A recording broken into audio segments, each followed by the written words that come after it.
Il fait plus de câlins à Carmen et à lui, des câlins, des bisous à Carmen et à Arthur que nous, le matin, c'est bonjour comme ça. Tu sais. Mais quoi pour Fabrice? C'est beaux enfants. Les beaux enfants. C'est ça que tu veux dire? Je suis ton beau-père. D'accord? Ça veut dire que moi, je suis en fait, je suis le rôle de votre père sans être votre père. C'est moi qui t'élève comme un papa, mais sauf que je suis pas ton papa. D'accord? Non, mon papa à moi, c'est ton faux papa. Voilà, c'est ça. Le soir, quand Carmen. Fabrice part se coucher, il embrasse sa fille Carmen. Ça commence, hein? Ouais, là-bas, allez. Si, Mmh. tu restes là-bas. Non, je verrai demain mon imagine. Allez, à demain. Bonne nuit. Et rien pour les deux aînés de Laetitia. Toi aussi. Je suis jalouse de Carmen, je le dis, car Fabrice lui fait des câlins. Donc moi, ça me manque. Qu'il la prend dans ses bras, qu'il lui fait des bisous. Puis voilà, quoi. Moi, avant, j'avais ça. J'avais tout ça. Qui c'est qui te les a? Ah, papa.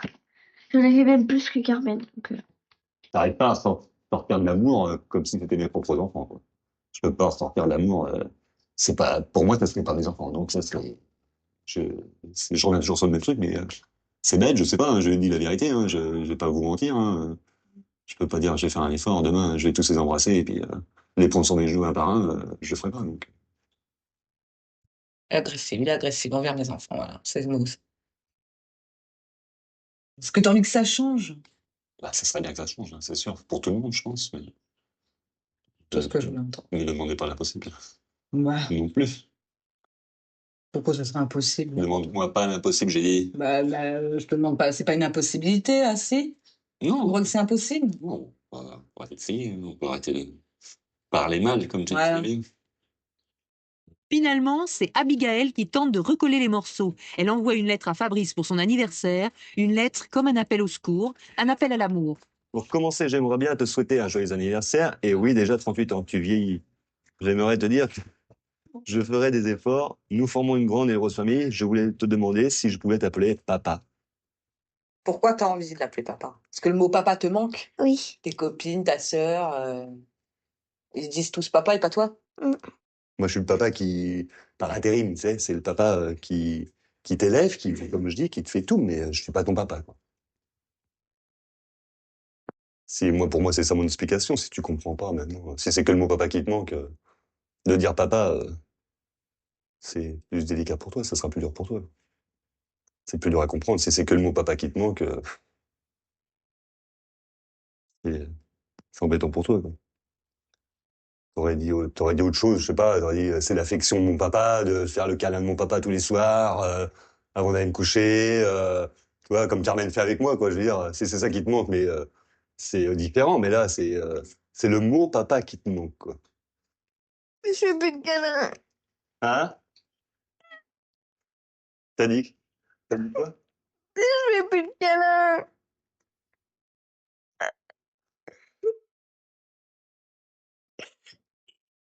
Et tu crois que moi, je pourrais te faire les câlins que ton père il te fait pas? Hein? Dis. Tu crois que je pourrais te faire les câlins que ton père il te fait pas? Ça serait les mêmes câlins? Hein? Ça serait pas pareil. C'est pas le même amour. C'est un amour différent. Non? Tu ne peux pas remplacer le père. On n'est pas dans une société qui te donne ces moyens-là. J'ai dû éduquer ma femme à accepter, je parle de ma femme, hein, comment est-ce que je faisais avec mes gosses, sachant que moi, si tu veux, je suis issu d'une culture où on est sévère beaucoup plus tôt avec les enfants et on témoigne d'une certaine sévérité avec les enfants. Et beaucoup de femmes sont comme ça. Combien de femmes qui viennent, qui se mettent entre toi et tes enfants parce que tu vas dire, bon, là aujourd'hui, tu as dépassé les limites, je vais te corriger. Ce qui suit est un audio provenant du compte du frère Mohamed Lamine, plus d'infos en description. Alors, moi, il y a quelques semaines, j'avais j'avais posé la question à des frères à moi en privé. À des frères à moi en privé, je leur avais demandé, pour vous, des frères en fait, qu'ils ont déjà été dans un mariage avec une femme qui avaient des enfants. Je leur ai demandé à ces frères-là, pour vous, quel est l'intérêt pour un homme d'épouser une femme qui a des enfants? Pourquoi je vais vous dire pourquoi j'ai posé cette question. Sur ma page, alhamdoulilah, on est une page où on parle beaucoup du relationnel homme-femme. Du coup, vu qu'on donne beaucoup de conseils sur tout ce qui est polygamie, mariage, etc., ça arrive souvent c'est récurrent qu'il y a des sœurs qui me demandent de les aider à trouver des frères. Et et souvent c'est des sœurs qui sont divorcées avec enfants. Et lorsque je propose les profils aux frères, parfois des sœurs avec des bons profils, etc., des sœurs qui sont encore jeunes, voilà, elles ont moins de 30 ans et tout, je vois que les frères, ils ne veulent pas se mouiller, les frères, ils ont peur, les frères, ils sont réticents, les frères, voilà, ils sont froids, ils sont pas chauds, ils veulent pas. Salam Bien alaikum. entendu, en fait, que parfois, tu as plus, dans pas mal de cas, tu as l'impression que, en fait, les femmes, elles cherchent à ce que ce soit toi qui assume leur enfant. Tu vois ce que je veux dire? Tu vois ce que je veux dire? Ah. Alors qu'on sait très bien que chez nous, que normalement, les enfants doivent retourner dans la famille du père. On sait très bien que les enfants doivent retourner dans la famille du père, tout ça et tout. Donc déjà, au fur et à mesure, ça a commencé à vraiment me poser des problèmes, parce qu'en fait, à la longue, tu doutes de la sincérité de la personne que tu as en face de toi, tu vois. Et puis après, au fur et à mesure, tu entends des dingueries aussi de tous les côtés, comment se sont passés les mariages, les divorces et tout ça. Et parfois, on s'aperçoit, en tout cas ici même, en dehors des cas de violence psychologique, physique et de réel, et je dis bien de réel, hein, non-respect des droits de la femme. Moi personnellement, je vais être dur avec les sœurs, et tant pis. Parfois, ce sont elles qui sont responsables des divorces. Ça déjà, il y a ce côté-là. Moi personnellement, j'ai pas eu la garde de mes enfants. Donc, n'ayant pas eu la garde de mes enfants, ça m'est très difficile de concevoir le fait de m'occuper de d'autres enfants, et alors que je m'occupe pas d'eux à 100% du temps, quoi. Moi, il y a un frère, par exemple, il m'avait dit, regarde, il m'avait dit, Akhi, il m'a dit, moi, chez moi, tu vois, c'est comme ça. En fait, lui, le frère, il a plusieurs épouses. Et il m'a dit, moi, t'as vu, il a pris une épouse qu'il a pris, elle avait déjà un enfant, tu vois. Et il m'a dit, moi, Akhi, tu vois, il m'a dit, moi, chez moi, je fais rien. Il m'a dit, moi, je paye tout. Mais chez moi, voilà, c'est comme ça, je fais pratiquement rien, tu vois. Il m'a dit, il a dit un jour, son épouse, elle lui avait dit, ouais, si tu veux que ça aille plus, tu vois, moi, les autres femmes, elles savent, moi, chez moi, c'est comme ça, tu vois, je ne fais pas la main à la pâte parce que, voilà, je suis l'homme, je paye, je fais ce qu'il faut pour payer. Donc, à la maison, voilà, c'est son choix de vie, c'est comme ça. Et donc, sa belle-fille, elle est venue, elle lui a un peu mal parlé, etc. Tu vois. Et le frère m'avait dit, si c'était mon enfant, tu vois, qui me parle comme ça, tu vois, je sais pas, je mets une tarte, ou il ne m'aurait pas parlé comme ça, parce que je devrais éduquer de manière à ce qu'il ne me parle pas comme ça. Mais il a dit, tu vois, quand c'est un enfant qui n'est pas le tien, qui te parle de cette manière, il m'avait dit, tu vois, il m'a dit, subhanallah, tu m'as dit, c'est compliqué, tu vois. Il m'a dit, sachant que l'enfant, tu vois, tu le nourris, il est chez toi, etc., tu vois. أعوذ بالله من الشيطان الرجيم بسم الله الرحمن الرحيم وصلي وسلم وبارك على سيدنا محمد وعلى آله وصحبه والحمد لله رب العالمين. Est-ce que vous savez c'est quoi le statut du droit de garde? Comment ça fonctionne? Selon quelle école? Etc. etc. Dites-vous qu'une femme qui se marie, chez les Malikis, elle perd son droit de garde. Et quand je dis une femme, c'est même pas la mère de l'enfant. Hein. La mère de l'enfant, elle perd le droit de garde au profit de sa mère à elle. Si sa mère à elle se marie, si sa mère à elle se marie, elle perd le droit de garde, et ainsi de suite. Et écoutez bien, en fait, le cas exceptionnel où une femme qui se remarie ne perd pas le droit de garde, on dit, c'est si on présume que le nouveau mari aura de l'affection pour l'enfant. Donc, comprenez bien ce que ça veut dire. Ça veut dire que dans l'état d'esprit de l'islam, comment on conceptualise les choses, c'est que le premier intérêt, c'est l'intérêt du gosse. Quelle est la situation de l'enfant? Les gens qui ont vécu en famille recomposée et les gens qui ont vécu en famille polygame, c'est pas le même problème. Les problèmes que tu as avec ta belle-mère, ça sera jamais comparable avec les problèmes que tu auras avec ton beau-père ou des trucs comme ça. C'est strict, c'est pas le même phénomène. Ce que dit le Coran, ce que dit la Sunna, comment ça a été compris par les ulama? Ça indique la réalité des hommes. Les gens ont oublié que le Coran et la Sunna nous disent qui nous sommes, ce qu'on est en tant qu'individu, que ça soit humainement, individuellement ou collectivement. Les gens, ils oublient cette réalité-là. Donc, quand en fait les ulama te disent, si on présuppose l'affection d'un homme pour l'enfant, il n'y a pas de problème, la femme garde la garde de l'enfant, ça indique quelque chose. Ça indique une compréhension qu'on a de l'humain. Avant de venir à la problématique, là tout de suite ouais, mais qu'est-ce qui se passe aujourd'hui? Mais qu'est-ce qui se passe aujourd'hui? C'est que tu vas te marier avec une femme qui a des enfants. Il y a tout un passif en fait. Il y a toute une problématique qui se pose. Tu vois ce que je suis en train de te dire? Et toute la problématique qui se pose, en fait, c'est comment est-ce que toi tu vas la gérer? Est-ce que toi, tu as envie d'aller dans un mariage qui déjà, le mariage en lui-même, c'est toute une problématique de gérer ta relation avec toi et ta femme. Techniquement parlant, si on veut faire une comparaison vraiment, c'est quoi se marier avec une femme avec enfant? C'est que si c'est une veuve, on n'aura pas le même souci. Parce qu'en fait, une femme remariée, divorcée, tu as un cumul d'éléments qui va de la gestion des enfants dans le foyer, à la relation avec le père des enfants, à probablement, ce qui peut arriver, mais ça c'est une autre problématique qui n'est pas spécifiquement liée à la femme avec enfant, c'est la femme divorcée ou des femmes avec un passif, etc., qui ont eu des problèmes, si tu veux, dans leur, c'est quoi l'expression que tu utilises, Abdullah? C'est blessé de guerre. Donc en fait, si tu veux, tu as un cumul de problématiques. Un mec qui va dans un mariage, rappelez-vous que les hommes, on se marie pour la sakina. Il faut rappeler que les sœurs, on n'est pas, vous n'êtes pas comme nous. Allah Ta'ala ne vous a pas créé, vous a créé pour que vous soyez là pour la sakina de l'homme pendant le mariage. C'est pas l'inverse. Les femmes qui vont dans le mariage en mode sakina, par exemple, on dit ouais, mais on a besoin d'aide. La sakina, c'est la sérénité, pour ceux qui ne comprennent pas l'arabe. Ouais. En fait, vous avez besoin d'aide par rapport à quoi? Parce que c'est bien de dire ouais, mais nous, les femmes qui sont divorcées avec enfants, on a besoin d'aide. Ok, d'accord. Réponds concrètement. Tu as besoin d'aide par rapport à quoi?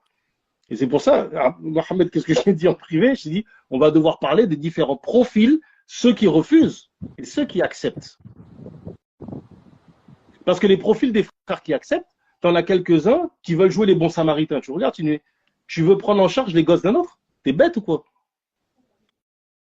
Tu décharges un mec de sa responsabilité? C'est quoi ce délire? Tu aides pas en réalité. Qui est-ce que tu vas aider? C'est-à-dire que, à part cas, comme tu me dis, bon, le gars, je sais pas, c'est un camé, le mec, il est en prison, je sais pas trop quoi. Tu as des cas comme ça qui existent. Mais de base, en fait, tu aides pas.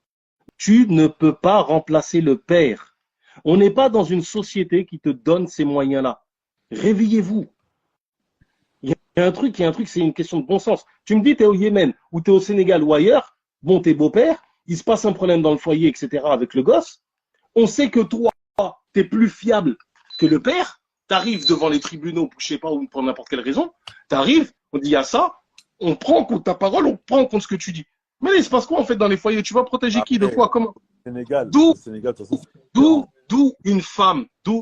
Moi, je te dis, moi, dans mon foyer, moi, j'ai dû éduquer ma femme à accepter, je parle de ma femme, hein, comment est-ce que je faisais avec mes gosses, sachant que moi, si tu veux, je suis issu d'une culture où on est sévère beaucoup plus tôt avec les enfants et on témoigne d'une certaine sévérité avec les enfants. Est-ce que tu vois ce que je veux dire? C'est-à-dire que l'idée, le problème qui se pose ici, c'est que ta propre femme, et beaucoup de femmes sont comme ça. Combien de femmes qui viennent, qui se mettent entre toi et tes enfants parce que tu vas dire, bon, là aujourd'hui, tu as dépassé les limites, je vais te corriger. Vous allez me dire, ça n'existe pas, ça aussi?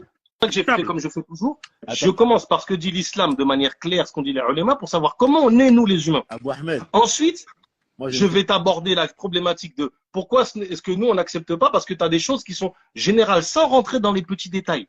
Et regarde bien, Mohamed Lamy, il l'a mis en story, ce que j'ai dit. On va devoir aborder le cas des frères qui acceptent cette situation et voir chacun des cas. Là, on est en train de s'interniser sur un des cas qui accepte parce qu'ils veulent aider. Moi, j'ai dit la phrase, comme on parle en fait, parce qu'on parle comme ça chez moi, t'es bête ou quoi d'accepter ça? Pourquoi t'as accepté ça? C'est bizarre ton idée. Pourquoi?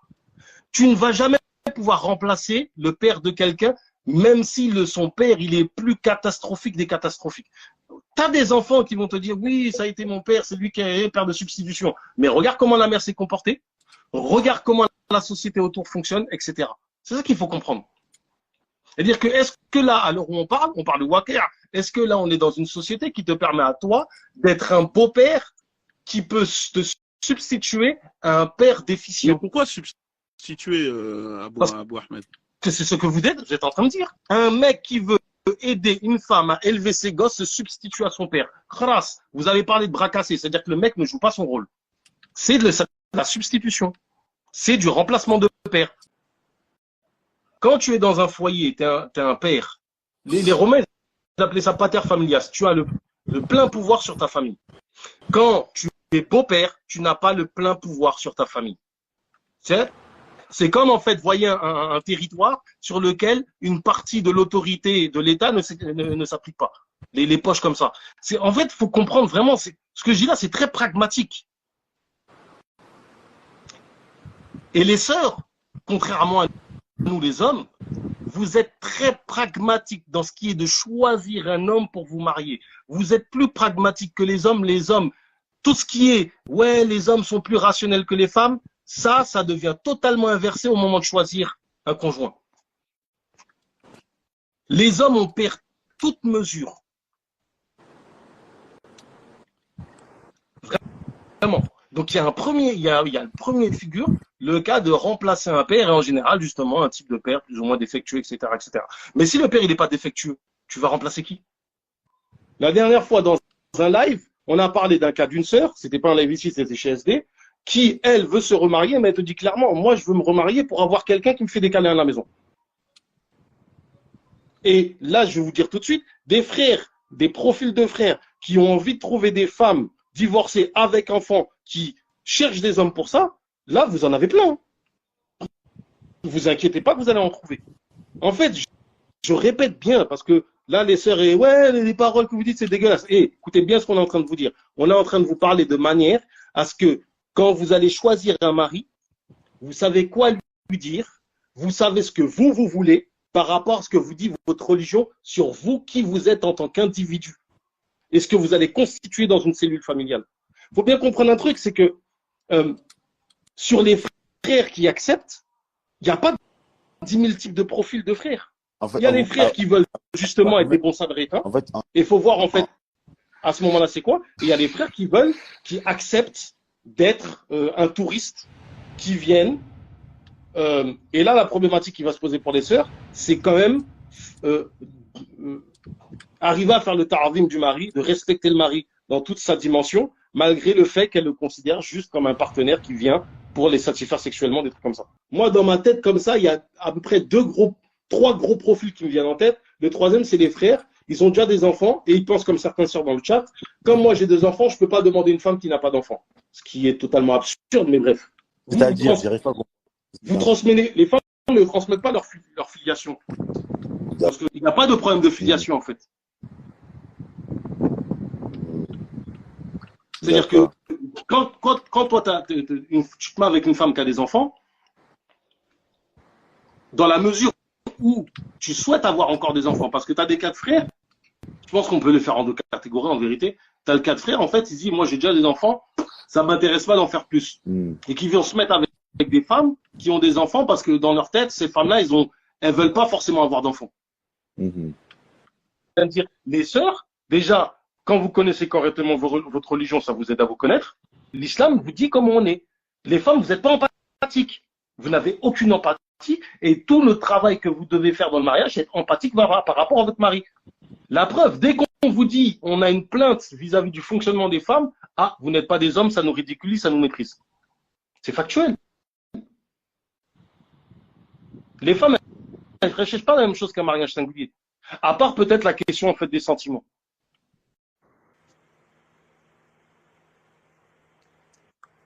Tu nous entends? Allô, salam alaikum. J'ai juste une question, c'est vis-à-vis d'Allah, est-ce que les frères qui acceptent les femmes qui ont des enfants, ils ont un plus haut rang que les frères qui veulent les femmes toutes seules? Je veux juste savoir ça. Comme quand on dit que la femme qui accepte la polygamie, par exemple, elle a un plus haut degré. J'avoue, en fait, en vérité, dès qu'on parle de mariage, il faut toujours rappeler aux gens le mariage, d'accord, ce qui définit son statut. Ce qui définit son statut, le mariage, il est institué en fait pour les rapports avant tout. C'est-à-dire qu'il n'y a pas de divergence sur ça. Par contre, il y a divergence sur est-ce que le fait de se marier pour avoir des enfants exclusivement, est-ce qu'il y a une récompense dedans? En fait, cette question-là, pourquoi elle se pose? Elle se pose dans le fait de si je me marie et que je crains de délaisser des prières surrogatoires, etc. En fait, c'est ça le problème. Le truc, c'est qu'à partir du moment où on sait que le mariage en soi-même, il y a une ibada, et tout ce qui est lié au mariage, c'est une ibada, en fait, la question, elle est répondue en fait par rapport au mariage. Oui, mais c'est le mariage qui fait qu'il y a une récompense. Oui, mais maintenant, si tu prends des enfants à charge, les enfants, c'est des orphelins, tu les prends en charge, bah, en fait, tu as la récompense de celui qui prend en charge les orphelins. Maintenant, si tu enseignes le Coran à des enfants, c'est-à-dire qu'il n'y a aucune différence sur le papier entre quelqu'un qui enseigne à ses beaux-fils. Par exemple, il n'y a aucune différence sur le papier entre enseigner à ses beaux-enfants et enseigner aux enfants à la madrasa. Et par exemple, par miséricorde, tu prends une sœur, par miséricorde, parce que c'est pas facile aujourd'hui, elles n'arrivent pas à trouver des maris, t'en prends une, tu mets cette intention-là. C'est ça, en fait, j'ai envie de savoir. En fait, ma soeur, regarde, c'est-à-dire que, en fait, ce que le frère, il essaie de te dire, tu peux pas te marier avec, enfin, c'est pas, en fait, tu vas te marier par charité. Non, si tu veux aider la sœur, tu aides la sœur en tant que sœur et t'as pas besoin de te marier avec elle pour aider. Si ça veut dire, par exemple, elle est là, elle est en galère. Bah, chez les salafs, on va trouver qu'il y a des compagnons, ils payaient le loyer d'une femme seule avec ses enfants. Bah oui, il a fait pas sa besoin de sadaka. te marier pour ça. Voilà, il a fait la sadaka. Mais maintenant, de marier par charité, non. Non, pas Après, question de maintenant, charité, c'est pas de la charité, mais c'est l'intention. De mettre l'intention pour Allah. Je vais reformuler. Quand tu te maries pour ça, il n'y a pas de différence entre se marier pour ça et le faire sans se marier. D'accord. L'objectif Voilà, du mariage, c'est ça. c'est pas ça. L'objectif du mariage, c'est le what. C'est vraiment, faut vraiment que ça, en fait, c'est un truc, on a tellement, tout à l'heure, Abdullah, il disait, on a désacralisé le mariage. Moi, je trouve qu'effectivement, la désacralisation du mariage, elle est pas là où on pense qu'elle est. C'est qu'on a rendu trivial, on a rendu bas ce qu'Allah Ta'ala, il a élevé. Et dans le mariage qui est élevé, c'est pas ce que les gens y pensent. je suis d'accord, hein. Franchement, je suis d'accord, Mohamed. Je suis C'est pas d'accord. ce que les gens y pensent. Ce qui est élevé dans le mariage, c'est quoi? Eh ben, en fait, c'est ce qui se passe dans le lit. C'est le ta'zim du mari pour la femme. Parce qu'il faut comprendre que on ne parle d'efforts que nous, les hommes, on doit faire. Abou Ahmed a traduit parce qu'il y a des gens. Le ta'zim du mari, comment traduire ça? C'est l'honorer. C'est pas seulement le respecter. Le respecter, c'est petit. C'est en faire, faut comprendre que le mari, par rapport à la femme, a plus d'importance que son père. Est-ce que tu penses que maintenant les sœurs qui auraient plus d'empathie vis-à-vis de la situation de l'homme auraient plus de, ça serait une cause grandissante pour qu'elles aient la facilité de se marier comme ça? En fait, on voit si c'est une solution. Évidence, hein. Mais une femme qui Dans quel comprend. sens? Exemple. Est-ce que tu peux me donner des exemples concrets? Une femme qui comprend parfaitement c'est quoi le problème d'être beau-père. C'est-à-dire que moi, j'ai vu c'est quoi une famille recomposée de l'intérieur. Sachant que moi, j'étais du côté du fils de mon père. D'accord? C'est-à-dire que dans le mariage, j'étais le fils du beau-père. Dis-toi, Moi, ça s'est bien passé, en fait, dans notre foyer. Il n'y a pas eu trop de problèmes. Il y a jamais, en fait, mes beaux-frères, mes frères ont dit à mon père, ouais, t'es pas mon père, des trucs comme ça. Ça se passait très bien. Mes frères, faut voir c'est quoi ma belle-mère. Ma belle-mère, c'est la femme. Mon père, je l'ai jamais vu faire, parce qu'il voyageait beaucoup, mon père, faire ses bagages. C'est elle qui mettait ses slips dans le sac, dans le bagage, frère. Ma belle-mère préparait le petit déjeuner au lit. Elle est optée au petit soin pour mon père. C'était une dinguerie. Et clairement, en fait, une femme qui comprend comment gérer la relation, ou même moi, ça m'est arrivé. Moi, pendant un moment, ma mère avait a pu être avec un homme, en fait, quand j'étais petit, là, en Martinique, je sais plus, j'étais en primaire, je sais plus quel âge j'avais, mais des fois, ça arrivait. Je me rappelle même qu'une fois, c'est lui, il m'a mis une volée. Il m'a mis une volée, pourquoi? Parce que je sais plus, j'avais fait des dingueries à l'école, et ma mère, en fait, elle était dépassée, et en fait, c'est lui qui s'est occupé de me mettre la correction. Mais c'est parce que ma mère, en fait, faisait en sorte que mon beau-père, à ce moment-là, si tu veux, il ait autorité sur moi, et même mon père, il y avait un accord, si tu veux, c'était des accords, en fait, ça passait bien. Ok, j'ai compris. Abou Ahmed pourrait Tu vois ce que je veux dire? En fait, il faut comprendre qu'une femme, il faut bien comprendre. Tout à l'heure, j'ai dit, dans la société où on parle, moi, tu fais ça aux Antilles, c'est normal. C'est-à-dire que, même, je vais aller plus loin que ça. À l'époque, mon père, il aurait pu faire tomber la garde de ma mère juste à cause de cette situation-là. Mais c'était une entente, c'était normal entre eux. J'ai très bien compris ce que tu veux dire. Juste pour que les gens comprennent, Abou Ahmed. En fait, ce qu'Abou Ahmed, il dit, Abou Ahmed, il est en train de dire que les choses qui font que des frères seront plus disposés à prendre des femmes avec enfants, c'est que déjà, la femme, elle sait ce qu'elle veut. Si elle cherche quelqu'un qui pourrait prendre le rôle du père perdu, c'est-à-dire le père qui fait n'importe quoi, tout ça, et que elle cherche un homme qui a les qualités pour ramener une éducation équilibrée à ses enfants, alors cette femme-là doit être empathique du challenge qu'a le beau-père. C'est-à-dire que c'est-à-dire que très souvent, on entend beaucoup de sœurs qui disent ouais, si tu fais ça, t'es pas un homme. Alors que le fait de prendre ça comme une compassion et une faveur que le beau-père ramène plutôt qu'un devoir, que elle-même l'a collé sur le dos, ça arrangerait beaucoup de choses. C'est bien ça, Abou Ahmed. Comme ça. Prends en compte un truc, par exemple sur les dépenses. Il faut comprendre un truc, c'est que toi, t'as pas à dépenser pour quelqu'un t'as pas de responsabilité légale. Tu sais, le statut de beau-père en islam, ça n'existe pas, en fait. Un beau-père est présumé coupable dans ses rapports avec les enfants. Qu'est-ce qu'on te dit? On te dit que si on présume des sentiments chez l'enfant, la femme garde le droit de garde. Pourquoi est-ce qu'on dit ça? C'est parce que le père, il est présumé coupable de ne pas aimer l'enfant, et le beau-père, excusez-moi, est présumé coupable de ne pas aimer l'enfant, et donc tout ce qu'il va faire, ça va être jugé à... Typiquement, il y a une anecdote comme ça. Et en fait, il y a une interaction, j'avais mis ça, je me rappelle, en story, et j'avais mis ça sur Facebook. Il fallait voir la réaction des gens, en fait. Un frère, si tu veux, il est marié avec une sœur, et l'enfant, il a 2 ans. Mais l'enfant, c'est comme si il est totalement collé à sa mère. Au bout d'un moment, le père, souvent, il lui faisait des remarques. C'est famille recomposée. Le mec, il a une fille, etc. Enfin bref. Au bout d'un moment, il lui fait des remarques. Il lui dit, mais de temps en temps, en fait, il faut qu'on prenne du temps pour nous. Et notamment pour toi. Donc, une fois, ils vont sortir au restaurant. Et ça a été tout un problème parce qu'en fait, il a laissé l'enfant avec sa fille qui avait 17 ans. Avec un autre... Et donc, en fait, quand elle appelle à la maison sur le chemin, l'enfant, elle entend l'enfant pleurer. Donc, elle dit, vas-y, c'est pas possible, il faut que je rentre. Et en fait, le mec a super mal pris.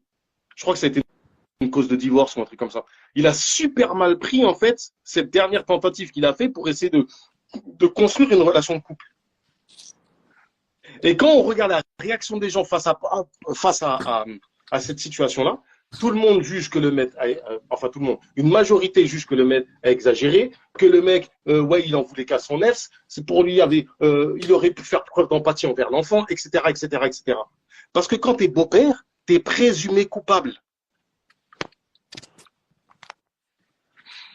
qui est important, et je pense que ça on s'est déjà dit, ah bon, là, on l'a déjà dit plusieurs fois même ici, les sœurs, elles comprennent, enfin, c'est pas les sœurs qui comprennent pas, c'est que nous, en tant qu'hommes, traditionnellement, ce qui est vu, c'est qu'on n'a pas le droit de se plaindre. On n'a pas le droit d'avoir des craintes. C'est-à-dire qu'en fait, en apparence, Exactement. on ne doit Exactement. pas montrer ce que intérieurement, qu'est-ce qu'il y a en nous.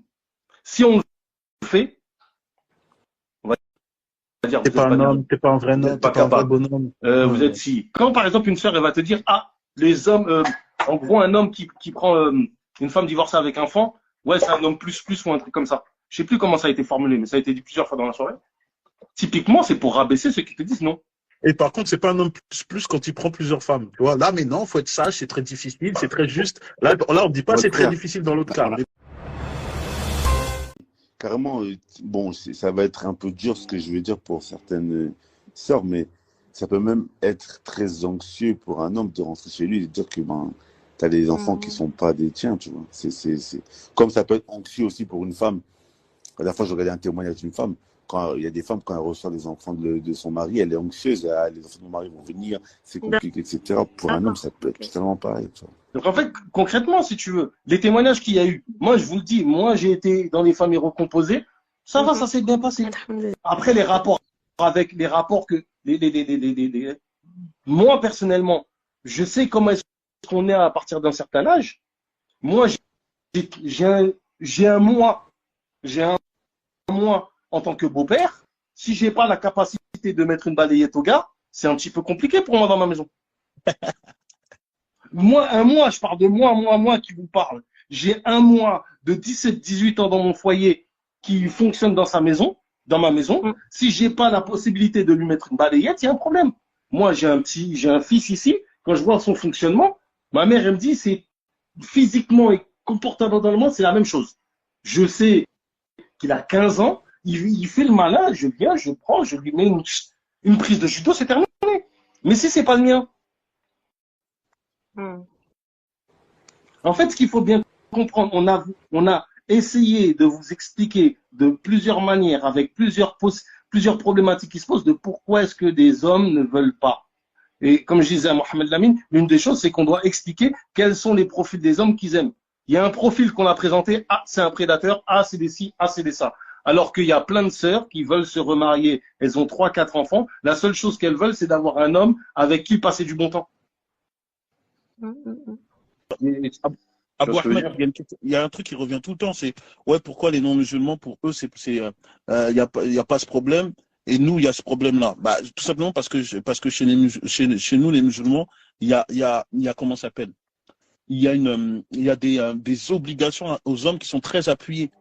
On donne la charge, on donne la charge à l'homme sans empathie. Ça, faut préciser. Abou Ahmed, moi, je dis qu'il a été très lucide sur ça. C'est-à-dire, quand l'homme, on lui dit, c'est lui qui doit payer, c'est lui qui doit faire ceci, c'est lui qui doit faire cela, bah, chez les musulmans, l'homme, il rate son devoir, là, on ne le pardonne pas, au fait. On n'a pas d'empathie. Nous, on ne se plaint pas dans ça, en fait. Ça veut dire que l'homme, le devoir de l'homme, il est extrêmement appuyé chez nous.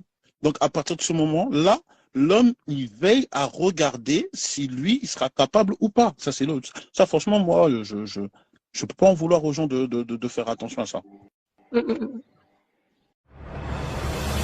Il dit que la femme, déjà, doit savoir quel type de besoin d'homme elle a besoin. Est-ce qu'elle a besoin d'un homme pour les câlins? Donc, ce sera un profil d'homme précis.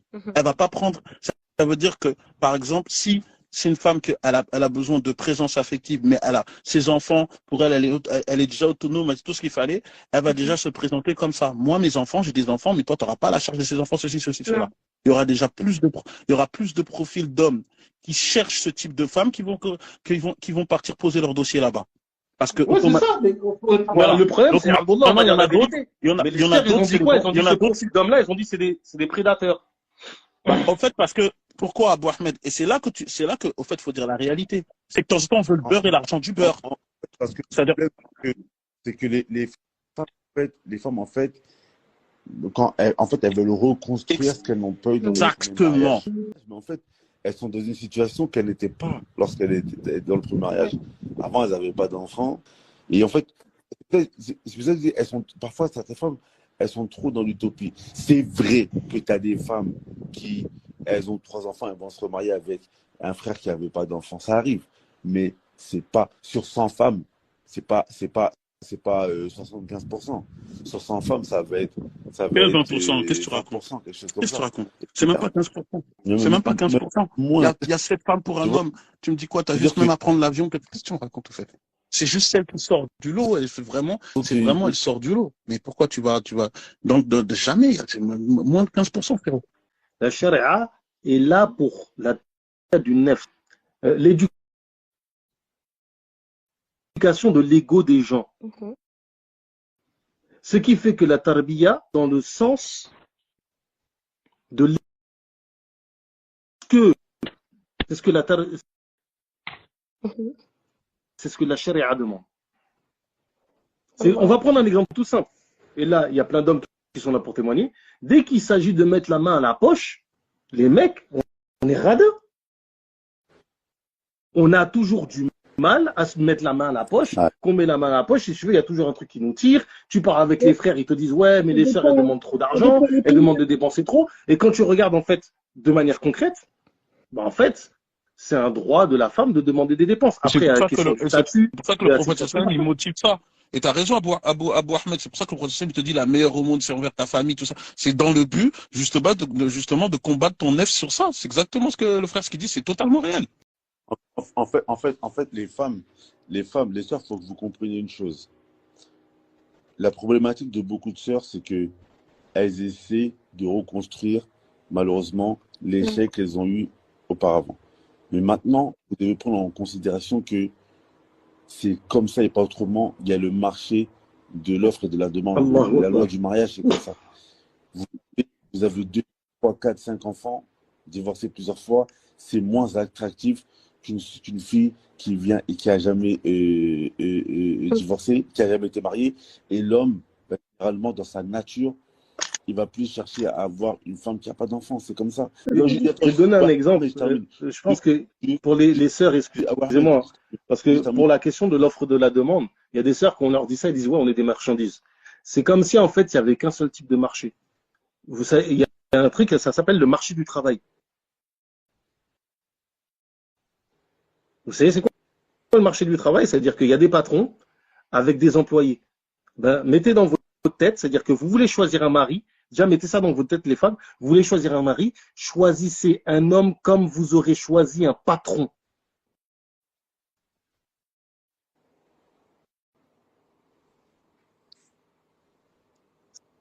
Ça, je sais, c'est un truc, c'est une évidence. Vous êtes le principe de base, en fait, c'est un contrat de mariage. Il y a un échange. La définition, c'est échange de services, en l'occurrence ici, avec une contrepartie. Donc déjà, mettez dans votre tête que c'est un marché, le mariage. Il y a un marché du mariage. Et quelle est votre situation? Qu'est-ce que vous êtes? Quelle qualité vous avez à proposer? Quels sont les handicaps que vous avez? Est-ce qu'une femme qui a des enfants sur le marché du mariage est plus handicapée qu'une femme qui n'en a pas? Oui. Normalement, les sœurs, et c'est ça qui m'étonne dans cette situation-là, vous êtes beaucoup plus pragmatiques que nous dans les choix au niveau du mariage. Les mecs, on est beaucoup dans des délires. C'est beaucoup de fantasmes, des belles images. Mais dans le concret, en fait, dès que tu nous mets dans la situation de choisir une femme, il n'y a plus réellement de... On perd les pédales. Moi, je suis d'accord. Je me dis, comment ça se fait sur cette question-là, les sœurs n'ont plus ce caractère pragmatique? J'arrive pas à comprendre. Moi, je voulais en fait qu'on termine avec la question de l'homme et de la femme pour passer aux enfants. Après, on peut passer directement aux enfants. Excusez-moi, moi, je sais c'est quoi quand tu es un petit gars et que ta mère, elle est avec un autre homme. Les sœurs, venez, je connais la réponse des femmes. Oui, mais tu peux pas m'empêcher de vivre mon bonheur. Wallahi, les femmes, vous êtes égocentriques. C'est selon votre perspective à vous. Mais vraiment. C'est une dinguerie. Le vrai but, c'est les gosses. Il livre des enfants. Un garçon, moi, je vous ai dit, moi, mes parents, ils ont divorcé pendant plusieurs années. J'ai toujours eu la hantise de voir un beau-père arriver.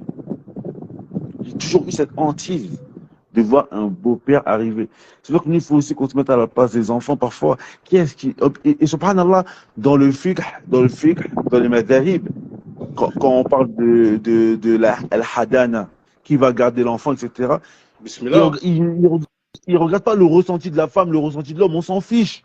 Oui, faut pas retirer l'enfant à la mère, etc. C'est un bébé. On s'en fiche. C'est pas ça qu'on regarde. On regarde le bien-être de l'enfant. Si on doit retirer l'enfant à la mère parce que son bien-être, il n'est pas avec elle, on va le retirer.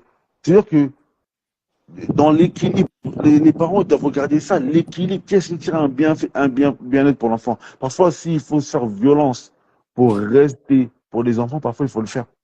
Par contre, Mohamed Lamine, je pense que moi, après, on peut faire un petit rappel rapide. Enfin, rappel. Faut comprendre, il y a une chose qui est importante.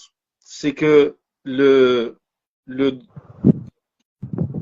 en tout cas, c'est comme ça que ça se présente chez les Malikis. Pour les autres écoles, c'est légèrement différent, mais le chapitre du mariage, dans le tartib, dans l'ordre des chapitres, dans les moutouns du mazhab maliki, que ce soit la Risala, que ce soit Khalil, que ce soit Muqaddimat al-Aziyya, c'est le premier chapitre où vraiment on aborde la sharia dans son aspect le plus... on voit qu'on parle de droit. Vraiment. Et la hadana, le droit de garde, déjà, premièrement, chez les musulmans, ça n'a strictement rien à voir avec ce que nous, on connaît ici. La hadana, c'est l'idée que l'enfant il dorme chez quelqu'un. C'est juste le fait de dormir. Chez qui l'enfant dort. Donc le truc de le père qui voit l'enfant 2 week-ends par mois, ça n'existe pas chez nous, ça. C'est toi qui vas te lever, d'accord, qui va les ramener à l'école, ou c'est ta femme, c'est vous qui vous organisez. Ça, il n'y a pas de souci sur ça. Mais déjà, c'est ça le droit de garde en islam. La deuxième chose, c'est que l'ordre de prévalence entre les gens qui ont le droit de garde, ça va dépendre des écoles juridiques. Les Malikis, les femmes et la famille de la femme ont priorité sur l'homme et la famille de l'homme.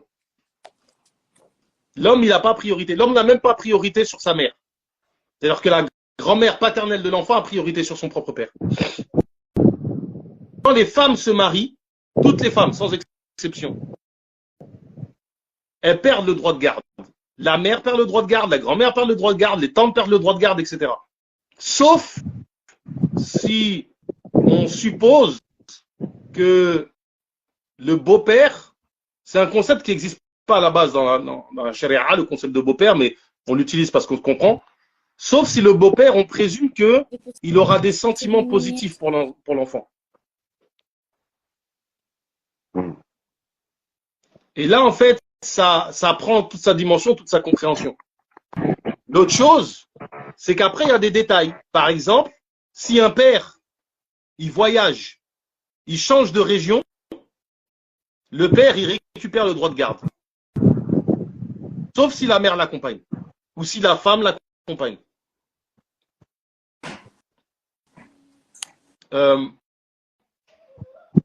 Autre chose, on a posé la question, effectivement, il faut y répondre. C'est le cas de quelqu'un qui fait qu'on craigne pour l'enfant, la sécurité de l'enfant, sécurité dans sa religion, sécurité dans sa santé. Donc, par exemple, quelqu'un qui est malade, quelqu'un qui a une maladie, alors les exemples qu'ils prennent, c'est la lèpre, mais tout ce qui, les maladies dont on craint la contamination, la personne ne peut pas avoir le droit de garde. Ça, je le dis et je le mets un petit peu de manière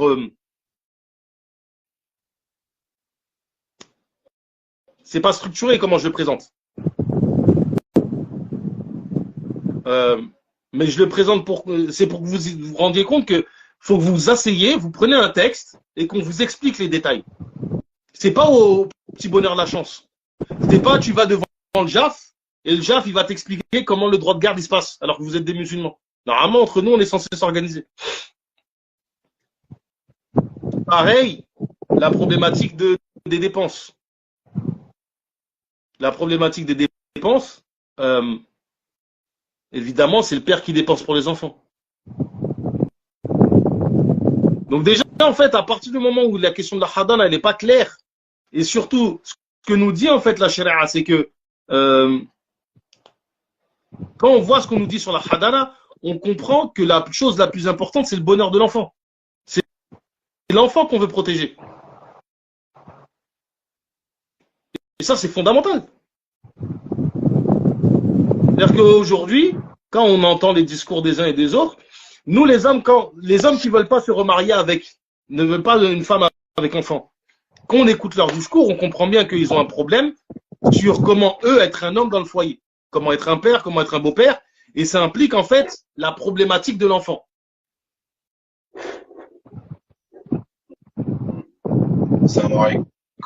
Comme ça. De l'autre côté, les sœurs, elles nous disent aidez-nous. Mais mes sœurs, il faut prendre conscience que les enfants, surtout un petit gars, hein, un petit mec, le aidez-nous là, ils vont pas être d'accord avec vous. Hein. Mohamed Lamine, il vous l'a dit, la hantise, un mec dans le foyer, j'ai pas envie d'être trivial, mais l'image dans la tête d'un petit gars, d'un autre mec dans le foyer, qui n'est pas son père, qui est dans la même chambre, qui dort dans le même lit que sa mère, les sœurs, wallah, vous savez pas, c'est une dinguerie dans la tête d'un gars. Vous n'avez pas une idée, vous savez pas ce que vous êtes en train de faire. Il a dit les termes. On peut vous détester. On peut vous haïr. C'est-à-dire que peut-être qu'on va pas vous détester vous, mais vous allez vous dire mon gosse il me déteste parce qu'il veut pas mon bonheur. Pourquoi? Parce que H24 on va se taper avec le mec. Ah mon pote, punaise. Tu as dit les termes mon frère. Et ça, moi je vous dis, c'est pas évident. On vous demande dans ce cas-là, les sœurs, de faire preuve d'une empathie vis-à-vis de vos enfants. C'est pas vous dire, je les aime, je veux leur bien. Le problème, je vais vous dire un truc. Et nous, en tant que père de famille, on le sait, vous voulez le bien de vos enfants. Reste avec vous voulez le bien de vos enfants, mais le bien de vos enfants, là, des fois, vous le conceptualisez mal. Et c'est souvent le rôle des pères de vous dire... Ah, franchement, Akhi, Abou Ahmed, là, tu as dit une phrase magnifique. Mais il y a vraiment une problématique qu'on n'a pas abordée.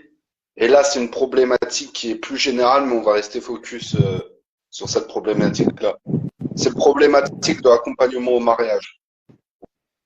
Wallahi, quand je demandais à des frères de manière générale d'essayer de me trouver une épouse pour marier, pour pas être dans la fornication, nanana. Je vais être cru dans mes propos, vous me connaissez. Et wallahi, on me filait que des baleines échouées, des femmes divorcées avec 2, 3 enfants, c'est bon. Tiens à croire, toi, parce que toi, tu veux nous mettre dans les problèmes, toi. Bah en fait, non, mais tu sais qu'est-ce qu'il dit? Ça, c'est le profil des convertis. Le bon samaritain. Mais regardez comment est-ce qu'il y a eu, frère, avec ESD. Le frère, il dit, ouais, je me suis converti, voilà ce qu'on m'a fait comme plan, etc. Je me suis retrouvé dans une galère. Soit c'était des femmes, on va dire la situation au niveau administratif, c'était pas clair. Soit c'était des femmes divorcées avec minimum 2 enfants. Et je te dis, c'est le minimum. Comme toi, tu es caucasien, on t'utilise comme ça, la soeur, l'oreille pas plat et tout. On te file les restes. Mais le truc, c'est que là, ça commence, ça arrive de... Là, à une époque, c'était une spécialité qu'on filait aux convertis. Mais aujourd'hui, j'entends des frères, ils veulent se marier, ils n'ont jamais été mariés. Ils n'ont jamais été mariés, ils se sont préservés de la fornication, ils ont presque 30 ans, les frères. Franchement, faites des doigts pour des gens comme ça, parce qu'aujourd'hui, c'est la norme normalement. Mais aujourd'hui, c'est quelque chose d'exceptionnel, tellement le monde il part en cacahuète. Faut qu'on le dise. Bilal, dis-nous, parce que le thème du sujet, c'est pourquoi les hommes ils ne veulent plus épouser des femmes avec enfants. Toi, qu'est-ce qui te dérange dans le fait de prendre des femmes avec enfants aujourd'hui? Moi, au début, je vais pas te mentir, au tout début, j'y avais pas le problème. L'argument. Au tout début, je voyais pas le problème quand c'était pas trop, quand il y avait un enfant à la limite, pourquoi pas. Max 2. Mais de manière générale, pourquoi aujourd'hui, moi, on me propose une femme, je prendrais pas de femme divorcée avec enfant. Pourquoi? Parce que ces gosses ne seront jamais les miens. Que indirectement, je vais avoir des responsabilités qui ne m'incombent pas. Troisième point, frère, on va pas se mentir, elle a déjà eu des gosses d'un premier mariage. Toi, tu te maries, t'en as pas. Tu penses qu'elle va vouloir te faire des gosses à toi? Ça, c'est Les trois quarts du temps, elles veulent pas refaire d'enfants. Et toi, t'es là, toi, tu veux faire ta famille à toi. T'es là, t'essayes de nana. Et après, c'est la guerre pour lui dire, je veux des enfants. Ouais, mais t'as vu, j'en ai déjà 2, moi, c'est compliqué, nana, nana. C'est vrai que les sœurs, elles veulent de moins en moins d'enfants. C'est vrai. Elles veulent de moins en moins il y a des sœurs qui ont déjà, il y a des sœurs qui ont plus de 30 ans, 2-3 gosses. Toi, tu te maries avec elles. Clairement, en fait, elles veulent pas forcément faire d'autres enfants. Alors, pourquoi elles prennent un mec qui a jamais, pourquoi elles prennent quelqu'un qui a pas d'enfant, qui est célibataire sans enfant? Ça, hein. Si, je connais. Excuse-moi, Bilal, je connais la réponse. On l'a déjà dit. Mais le problème, c'est que c'est pas assez assumé, c'est pas dit correctement, c'est pas présenté. Après aussi, les frères aussi, les frères, il faut qu'ils aient, parce qu'en fait, les sœurs, et moi, je trouve qu'elles sont dans leur droit dans ça. C'est que les sœurs, elles ont des critères bien définis quand elles veulent quelque chose. Ça veut dire que elles ont déjà un champ visionnaire très établi. Ça veut dire que quand elles veulent se marier, elles sont déjà très visionnaires. Elles disent, moi, il me faut un homme comme ci, comme ci, comme ci, comme ci, comme ça. Et elles cherchent ce qu'il convient. Et peut-être même, elles ont même trop d'exigences. Les frères, le problème, c'est qu'il y a des frères, ils savent pas ce qu'ils veulent, en fait. T'es censé être le capitaine de la maison, mais tu sais même pas ton projet, au fait. Ça fait que de temps en temps, il y a des frères, ils sont là. Bah, désolé, moi, j'ai envie de dire, excusez-moi, hein, mais de temps en temps, il y a des frères aussi, ils font perdre le temps des gens. La vérité qui est claire et qu'il faut parler clairement, c'est que les gens, quand ils veulent se marier, eh ben alors, en fait, ils cherchent pas des choses à long terme. C'est-à-dire, un frère, quand il se marie, est-ce que la chose qu'il doit regarder, est-ce que je peux en faire la mère de mes enfants? Est-ce que elle me permettra de me faciliter dans les projets que j'ai? Tu vois? Est-ce que moi, j'ai envie de faire telle chose? Est-ce que ce type de femme me permettra de m'alléger dans les obstacles que je pourrais avoir dans ce projet de vie? Et là, en fait, le couple, il devient solide. Parce que les deux, ils ont des projets de vie qui sont communs. Les deux, ils s'entraident mutuellement. Et l'entraide mutuelle qu'ils ont, eh ben, elle est pour cheminer vers Allah subhanahu wa ta'ala. Ça va forcément solidifier le couple. Mais si maintenant les gens, ils vont juste se marier parce que l'autre, elle arrive à faire des clignements des yeux, et lui, il arrive à imiter le regard de Usher, bah, je suis désolé, c'est normal qu'après, ça va pas tenir, hein. Tu vois, à un moment, parlons clairement, tu vois. Je rappelle un truc, hein. C'est très important. Les femmes, vous êtes égocentriques, les hommes, on est égoïstes. Notre mère, c'est notre mère, on veut pas la partager. Surtout pas. C'est-à-dire qu'on peut la partager avec notre père, et vous connaissez les délires complices de dit, patati patata, etc.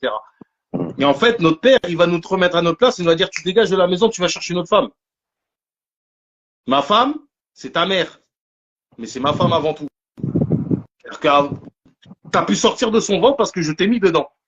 Mais quand c'est un beau-père, il a quelle légitimité de te dire, c'est ma femme.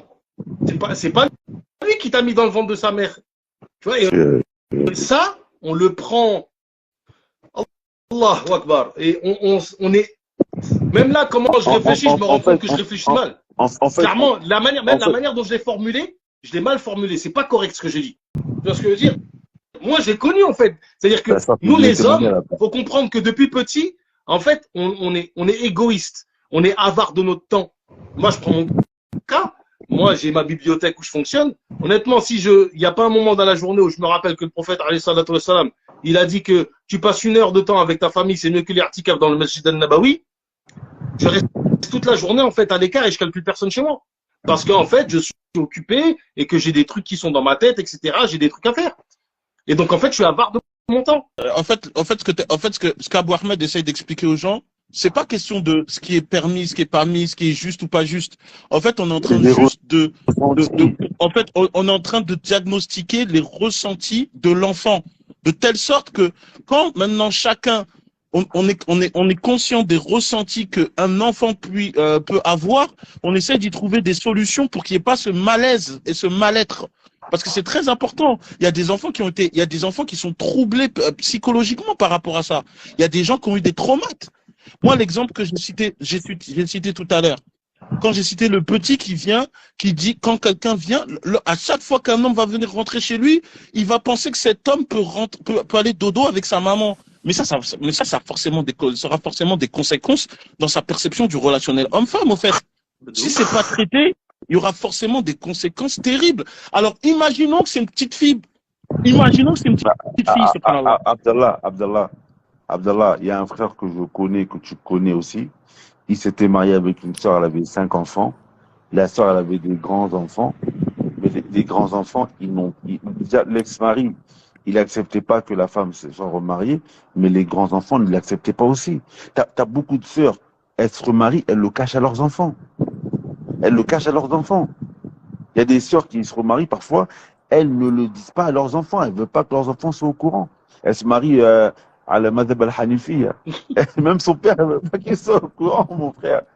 Son père, il ne veut pas qu'il soit au courant. Ses enfants, ils ne veulent pas qu'ils soient au courant. Elle prend le Madhab al-Hanifi. Elle-même, elle est sa propre tutrice, etc. Ou elle prend un musulman parmi les musulmans, tu vois, parce que tout ça, c'est... En fait, il faut savoir qu'en fait, autour de la mère, il y a une certaine image. Il y a une certaine image autour de la mère. Et la mère, en fait, elle doit faire l'effort de conserver cette image devant son enfant, devant ses frères, etc. Tu vois. Rappelle-toi, on a eu une anecdote la semaine dernière. L'ex-mari et le mari qui se battent. Dans la perspective du beau-père ou du père, moi je suis beau-père. Je me bats avec le père, avec mes beaux-enfants, le père de mes beaux-enfants. Comment je deal avec ça? Maintenant, mettez-vous dans la perspective des gosses. Papa s'est battu avec le mari de maman. Faites juste se projeter, qu'est-ce que ça veut dire? C'est chaud. Et en fait, moi, vraiment, j'insiste, vraiment, l'idée, c'est pas de décourager les uns et les autres. C'est de comprendre qu'est-ce qui se passe dans la tête de tout le monde. Il faut qu'on cherche une solution. Dis bien ça, il faut qu'on cherche comme ça. Parce que, voilà, on cherche. Parce que en tant que sœur, tu te maries. Quand ton gars, allez, ton fils, ton petit gars, là, il a, allez, entre 10 et 15 ans, c'est pas comme s'il a entre 0 et 5 ans. C'est ça. C'est pas comme s'il a entre 5 C'est pour ça. C'est pour ça, ça dépend là, ça dépend tout. Voilà, c'est ça exactement. Abou Ahmed, ça dépend vraiment. Comme tu dis, l'enfant, il grandit avec le beau-père, c'est pas la même chose qu'un enfant qui a déjà son identité, qui est déjà accompli. En fait, c'est pas du tout la même chose. C'est pour ça qu'en vérité, la femme qui a un enfant, qui a un enfant de 3, 4 ans, même un enfant de 5 ans, et que elle veut se remarier, elle doit pas voir avec le même œil qu'une femme que, par exemple, elle a des enfants de 15 ans et de 17 ans. Il y a moi, je connaissais des enfants qui disaient à leur maman, pourquoi tu t'es pas séparé à papa quand on était petit? Ça nous aurait fait moins souffrir.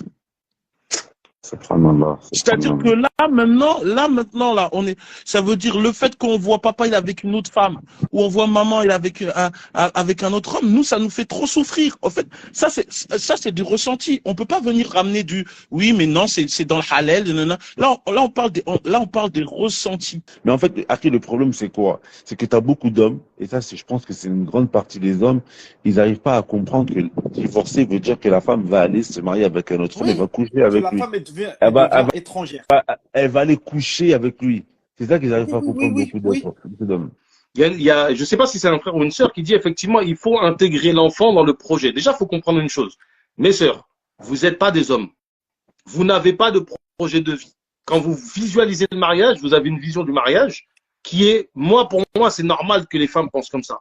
Je veux 3, 4, 5, 6 gosses. C'est une vision un petit peu Disney en mode avec des fleurs et tout ça. C'est bien, il faut que vous restiez comme ça. C'est sain. Wallah, c'est bien. C'est une bonne chose. Laissez les projets de vie pour les mecs. C'est notre rôle. Le truc de je fais 10 ans d'études, je me marie, c'est des hommes qui pensent comme ça. Après, des femmes qui sont mariées, divorcées, effectivement, elles ont une certaine maturité et elles ont une certaine indépendance d'esprit parce qu'elles ont vraiment acquis des galons. D'ailleurs, elles choisissent elles-mêmes leur mari. On ne peut pas leur imposer un mari. si elle demande à se marier avec quelqu'un, c'est obligatoire de les marier dans la charia. Donc, faut bien comprendre qu'est-ce que ça veut dire. Maintenant, le truc, c'est que c'est nous qui venons vous proposer un projet de vie. Pourquoi je faisais la remarque à une sœur, encore une fois, dans les commentaires, c'est pas qu'il y a des frères qui n'ont pas les épaules, c'est qu'il y a des frères. Ça ne rentre pas dans leur projet. Il y a des frères, ils te disent, écoute, moi là, tu me vois là pour l'instant là en France, là. Demain, tu me vois plus.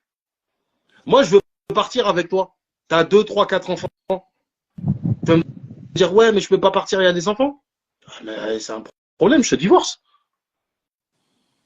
Si je te fais partir, ça se passe comment avec ton... Parce que moi, je peux être injuste. Oh, ton ex-mari, j'en ai strictement rien à faire, c'est son problème. Mais si je veux être un bon musulman, est-ce que moi, j'accepte que ma femme taille avec mes gosses? Honnêtement, je veux bien, vraiment, ça c'est super important et depuis la semaine dernière, on essaye de faire comprendre ça.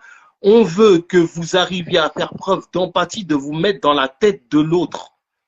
De la même manière, Tu sais, c'est que comme les ça sœurs, ouais, on leur compris ce que tu demande veux dire. de se mettre dans nos têtes. Nous, il faut qu'on se mette dans la tête de tout un chacun et comprendre en fait comment les gens ils fonctionnent.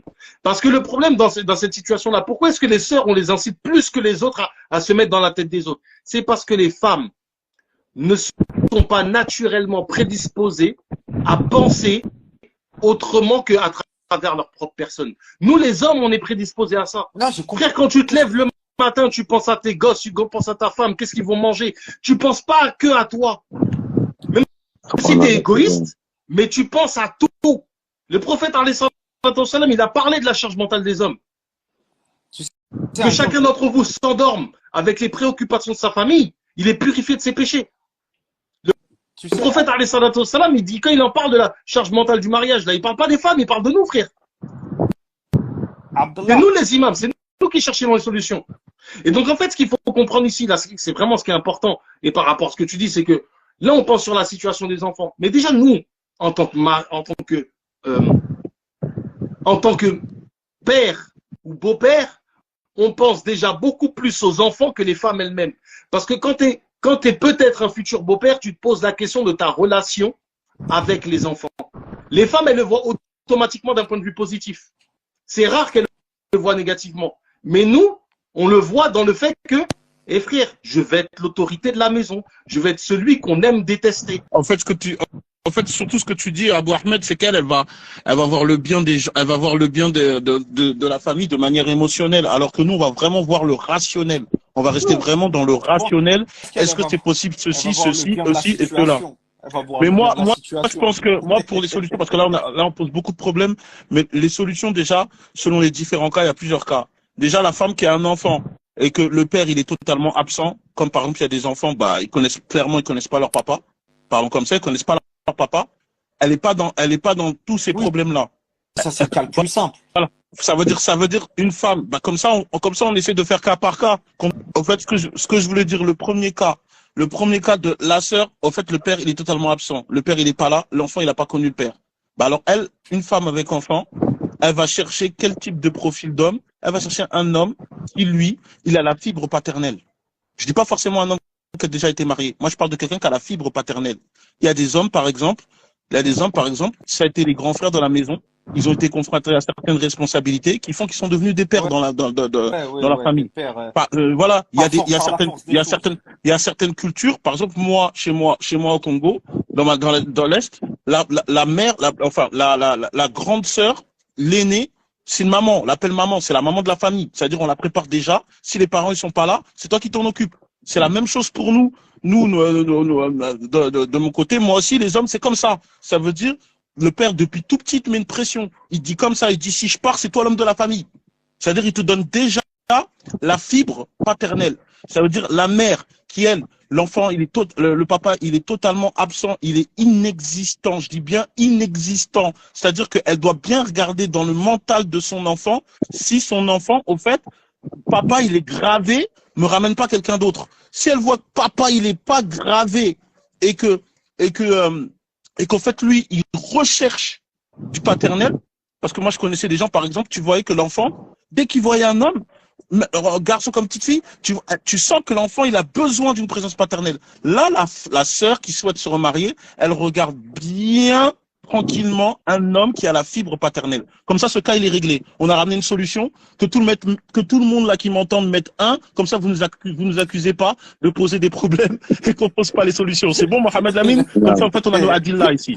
Posez tous un là, pour ce cas-là. La femme qui a un enfant, le père, il est inexistant. La solution, cherche quelqu'un qui a la fibre paternelle. Ma sœur, tu cherches quelqu'un que tu vois qui est responsable. C'est pas un gamin, il a la fibre paternelle. Et pour pas dire qu'à chaque fois on donne des mauvais exemples, moi j'ai un ami à moi qui s'est marié avec une sœur convertie qui avait un enfant. Elle avait eu un enfant avant de se convertir à l'islam. Le père, il a pas reconnu l'enfant, etc. Le frère, il a pris la sœur avec son enfant. Et aujourd'hui, l'enfant là, c'est comme son fils. Ouais, si, c'est comme son fils. il y a un cas comme ça, ouais, je connais un cas comme Non, ça ça. c'est quoi? Ça c'est les frères. Tu vas voir les frères comme ça, tu les trouves très facilement. Et moi, je donne même les tuyaux pour que les sœurs elles regardent si le mec il a la fibre paternelle. Il y a des hommes, tu vois dans leur tête, tu vois dans leurs actions qu'ils ont une relation particulière avec les enfants. Ça veut dire le gars, il marche dans la rue, il va voir des enfants, tu vas voir, il va vite sourire, il aura le réflexe de dire tu veux quoi, tu vois, tu vas regarder si cette personne-là elle a ce réflexe-là. Il y a des frères. Abdallah, c'est encore plus simple, tu vois. Tu vas voir qu'il s'occupe des gens de sa famille. Il s'occupe de ses frères, s'il a des petites sœurs, il s'occupe d'elles. Voilà, exactement. Rien qu'avec les gens de sa famille, tu vas voir que c'est un peu le portefeuille de sa famille, tu vois.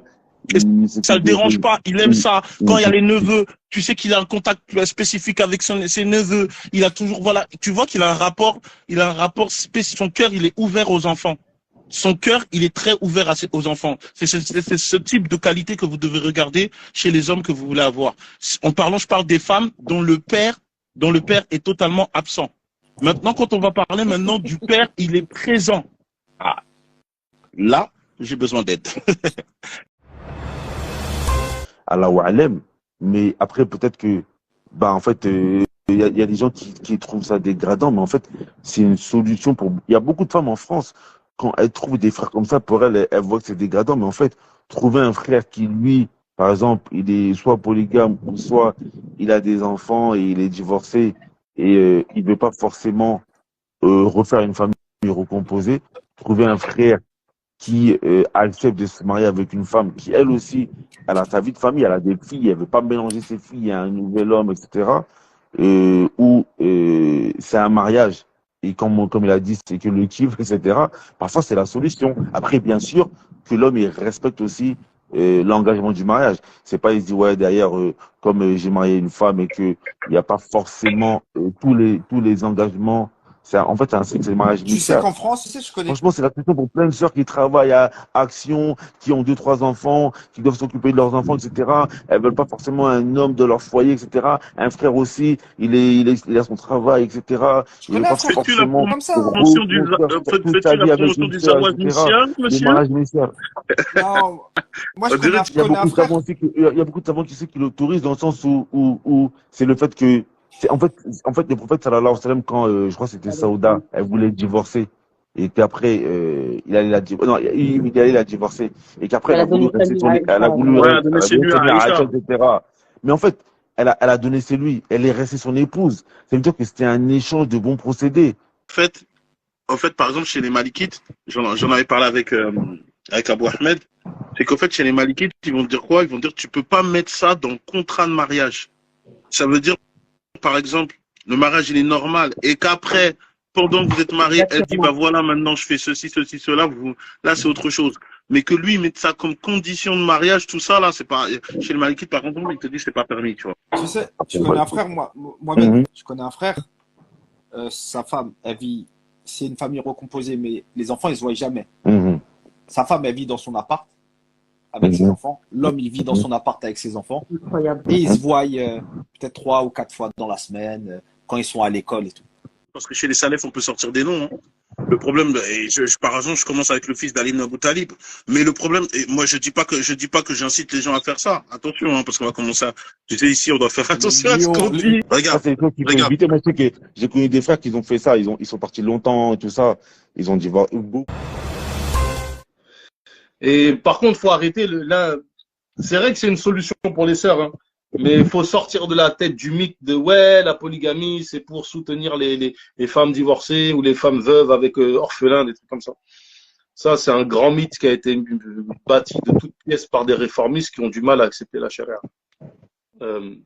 Faut bien comprendre ici que cette recommandation-là, c'est pour indiquer, et c'est dans le cadre d'une situation de polygamie, en fait. C'est-à-dire que c'est un homme qui a déjà une femme, on lui dit, mais prends une femme qui n'a jamais connu d'homme.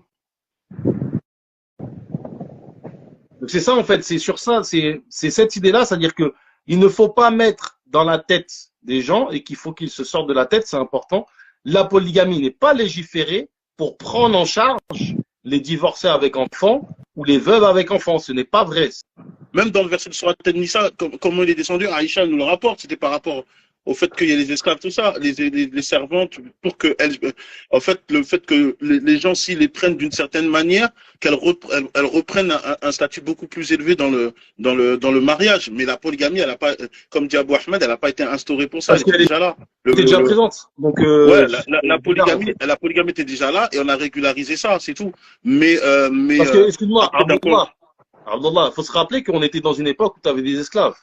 C'est pour ça que je suis en train de te dire, le verset dans Surat An-Nisa, il est descendu dans ce contexte-là. Ça veut dire par rapport au fait qu'il y avait des droits qui étaient enlevés aux femmes, aux esclaves, tout ça, tu prends le verset 3 et au verset 4, et tu vas voir que justement, le mariage en polygamie, il a été suggéré pour que ces esclaves et ces personnes-là retrouvent un statut honorable et qu'on leur enlève pas leurs droits. Voilà. Donc, à partir de ça, oui, il y a la sagesse dedans, il y a une sagesse sociétale, une sagesse pour protéger l'injustice, tout ça dedans. Mais ça, on est d'accord sur ce point-là, il n'y a pas de souci. Hein. Mais les Sahaba, ils ne précipitaient pas pour épouser les veuves de ceux qui étaient morts au combat, etc. Ah si, parce qu'en fait, tu avais la récompense de prendre les orphelins, etc. aussi. Ouais, mais il faut voir de qui on parle quand on parle des veuves. Des veuves dont on parle là. Il y a quand même, on parle de certaines femmes que, on dit si tu la maries, tu meurs shahid. Moi, je sais pas si tu maries certaines. Non, en fait, il voulait se marier avec elle. Il y en a une en particulier. Il voulait se marier avec elle parce qu'il savait qu'en se mariant avec elle, il allait finir shahid. Bah oui. Donc là, on parle pas des. Mais si tu peux faire d'une pierre deux coups, ça reste quand même de la bonté. T'es pas obligé, en fait. Il y a d'autres façons de. En fait, le truc, c'est que, c'est ce qu'on disait la semaine dernière, c'est que l'acte de monter, il n'est pas lié au mariage. Exactement. Je sais pas si elle avait des enfants en bas âge, j'en sais rien. Mais après, moi, je pense qu'il y a des hommes qui ont cette bonté quand même de penser à ça, d'avoir cette nia-là. Et franchement, alhamdoulilah quand même qu'il y en ait des comme ça. Après, c'est pas forcément ça pour prendre une femme avec enfant. En fait, tu sais, ma soeur, il y a des frères, ils aiment, comme je l'ai dit, il y a des frères, ils ont une particularité, ils ont une relation particulière avec les enfants. Et, il voit que la femme, elle lui plaît, la femme a ceci, cela, et en même temps, il y a l'enfant, lui, il est là, peut-être, il a une situation que lui, il se dit, voilà, moi, j'aimerais bien avoir un enfant, et voilà, il prend. En fait, il y a différents cas, comme tu l'as dit, qui font que, voilà. Après, juste, le truc, c'est que le fait de prendre une femme avec enfant, les gens, ils doivent surtout voir la responsabilité qu'il y a derrière. Au même titre que les sœurs, comme tu l'as très bien souligné, en fait, tu mets bien en avant la responsabilité qu'il y a dans la polygamie. Bah, nous, on essaie de mettre en avant aussi la responsabilité qu'il y a de prendre une femme avec enfant. Voilà. Quand on part dans le mariage en judaïsme, c'est un soulouk. Tout le monde connaît le hadith. Celui qui se marie, il a complété la moitié de sa religion. Le problème, c'est que les gens, ils oublient l'autre moitié du hadith. L'autre moitié du hadith, taqwa la nafsi baqa. Que les gens fassent preuve de taqwa sur le reste. Et en fait, ce reste-là, c'est quand tu arrives dans le mariage, tu es déjà construit d'une certaine manière. Parce que tu connais tes droits, tu connais tes devoirs, tu te conformes à la charia tant bien que mal. Ce qui fait que, avec le mariage, tu complètes le reste. Parce qu'il y a des choses que tu ne peux pas réaliser si tu n'es pas marié. Maintenant, l'idée n'est pas de se marier avec l'intention de divorcer, mais l'idée, c'est de se dire, c'est une option qui existe, elle est présente, et on ne peut pas la mettre de côté comme ça, de manière, la balayer d'un coup. Un mariage, plus pour les sœurs que pour les frères, parce que les sœurs, elles sont hyper cérébrales quand elles choisissent un mari. Faut qu'elles soient plus cool, qu'elles ne, faut se jeter dans le quoi. À l'inverse, nous, faut être plus réfléchi. Faut arrêter comme ça. Elle a des beaux yeux. Quand son djilbab il a bougé, dans le cas où il y a un djilbab, j'ai vu un truc qui a bougé. Mais non, franchement, les hommes qui ont choisi des femmes, on est débiles, frère. C'est affreux. Après, on s'en mord les doigts et on déteste les femmes. Des fois, des trucs comme ça fait rigoler un peu. Je pense qu'il faut un petit peu nuancer ça. Après, c'est vrai qu'il y a des choses qui sont liées à la culture. Je sais que certaines communautés vont dire, ils vont poser la question pour savoir si une femme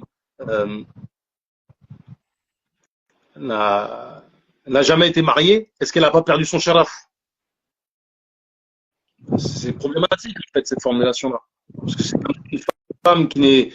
Faut comprendre que une femme ou un homme qui perd sa virginité dans le cadre du mariage, il y a pas c'est pas un manque de noblesse. Donc faut un petit peu mesurer culturellement. Après, il y a une question, et ça revient à ce qu'on disait, c'est sur la question des enfants. Chacun chez soi. En vérité, c'est une bonne solution. Mais qu'est-ce qu'on entend par chacun chez soi? C'est que déjà, de base, et ça, les gens, ils s'en rendent pas compte, c'est que nous, coutumièrement, on n'a pas cette habitude, que ce soit en France ou en Afrique. En fait, je pense qu'on devrait peut-être développer l'idée d'avoir des garçonnières. Parce que c'est obligatoire d'être à 4 jours, même si on n'a qu'une femme. Le reste du temps, c'est même double. Et on a tellement pris l'habitude d'être constamment présent que des fois, quand tu parles de polygamie, aux sœurs, ouais, les sœurs, elles ont aucune part dans la polygamie, ça les regarde pas. Elles vont te dire si, parce que le mari, elles vont plus le voir aussi souvent. Mais en fait, c'est une sadaqa que le frère y fait. Le frère n'est pas obligatoire, c'est mandoub seulement. Donc c'est pas un droit de la femme, la présence permanente du mari. Donc c'est tout à fait. Moi, je dis même de trop voir le mari, c'est pas bon. Hein. Mais attends, même mieux que ça, il y a des ulémas qui conseillent de faire lit à part. Parce qu'en fait, un hadith où le prophète, alayhi salatu wassalam, il te dit, en fait, en gros, il te parle de prendre 2 firashain. En fait, qu'est-ce que je veux dire par là? C'est que, typiquement ici, qu'est-ce que ça nous indique? Ça nous indique que les habitudes qu'on a, c'est des habitudes qui sont comme ça très ancrées, mais qui sont pas forcément la règle absolue. Tu as des profils de frères, eux ils veulent se mettre avec une femme avec enfant parce que eux-mêmes ils ont des enfants et qui se disent je vais pas demander une femme qui a pas d'enfant parce qu'elle va comprendre que je n'ai pas le temps tout le temps pour elle, que j'ai d'autres choses à faire, j'ai des enfants à m'occuper. Et donc ça va les arranger comme ça en fait ils vont se voir de temps en temps et chacun de son côté après il s'occupe des gosses. De la même manière qu'il y a des frères carrément,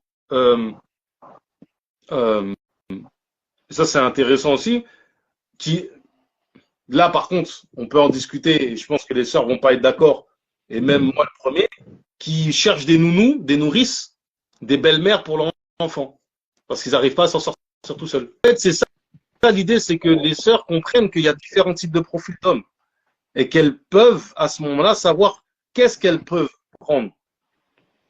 Recomposer, c'est pas une bonne idée parce que famille recomposée, quand tu réfléchis comme on le pense en France, je ne pense pas que ça s'adapte à la charia. Et nous, dans le contexte français, c'est très difficile parce que déjà, premièrement, si on fait famille recomposée, on ramène les enfants dans la maison. ton fils ou ta fille, comment elle fait pour ta fille, comment elle fait pour fonctionner? Parce que son beau-frère, là, elle peut se marier avec, hein. Parmi les soucis, parce qu'il y a ces soucis-là, en fait. Et donc, en fait, les trucs de famille recomposée, c'est pas forcément évident. C'est-à-dire que c'est normal que les gens doivent savoir que les gens sont mariés entre eux. Mais les familles recomposées, comme on la pense en France, en tant que musulman, c'est pas forcément évident. C'est-à-dire que s'ils sont pas mariés ensemble, comment ils fonctionnent dans le foyer?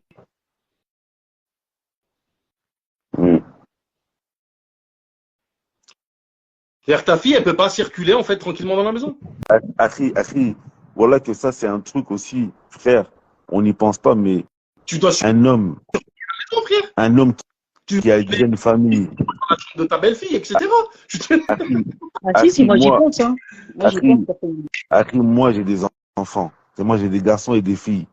Si, du genre, un jour, je dois me marier avec une femme qui a des enfants, ça va être compliqué, en fait, que je les mélange avec mes enfants. Parce que si c'est un garçon, je vais avoir peur pour mes filles. Et si c'est une fille, je vais avoir peur pour mes garçons. C'est chaud. Ah. Le chacun chez soi, c'est une bonne idée. C'est même le mieux. Voilà. Tu as ton appartement, elle a son appartement, tu vas la voir de temps en temps, etc. Et tu t'assures, l'idéal, ça serait que par exemple, ce jour-là où l'homme vient à la maison, les enfants, ils vont chez la grand-mère. Ah, Ibrahim El-Zahiri, il a sorti la femme donne le sein au fils. Ouais, c'est réglé. Ouais, mais si le fils, il a moins de 2 ans, frère, il peut pas donner ça. Il a plus, je veux dire. En tout cas, une femme qui quitte son foyer alors même qu'on lui dit mais non, reste pour tes enfants et que dit non, je vais pas souffrir pour mes enfants. Ça y est, moi je crois que la boucle elle est bouclée, on arrive au Voilà, l'enfant terrible. Voilà cette phrase que tu dis là, c'est le disque d'or de notre époque. Voilà. Je vais pas souffrir pour mes enfants. Je vais pas souffrir pour mes enfants. De notre époque. Entendu ça. Ah frère, moi j'ai trop entendu. Wallah, j'ai trop entendu.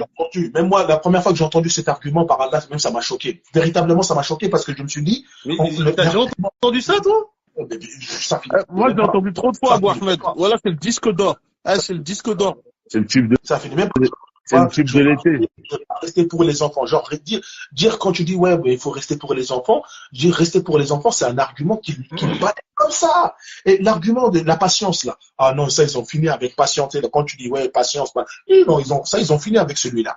Mais l'argument pour les enfants, maintenant, tu dis, bon, ok, toi, ok, t'es pas, mais pour les enfants, c'est mieux que tu vois, on sait pas, on les prévient d'ailleurs sur la difficulté qu'ont les femmes avec enfants de se remarier. On les prévient, mais elles balayent ça du revers de la main.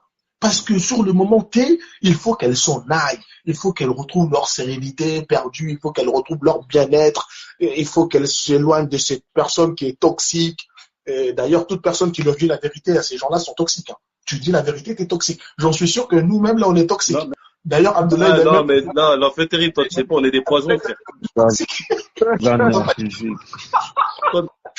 toi? On m'a pas dit que t'étais trop toxique. On est des poisons, frère. Ouais, les gars, voilà, on en est. Ouais, il y a des sœurs, des fois, elles disent des trucs, je regarde. Je dis, wallah, si elles viendraient à la maison, là, c'est mes filles qui les enverraient à la cuisine, derrière, va faire le ménage là-bas.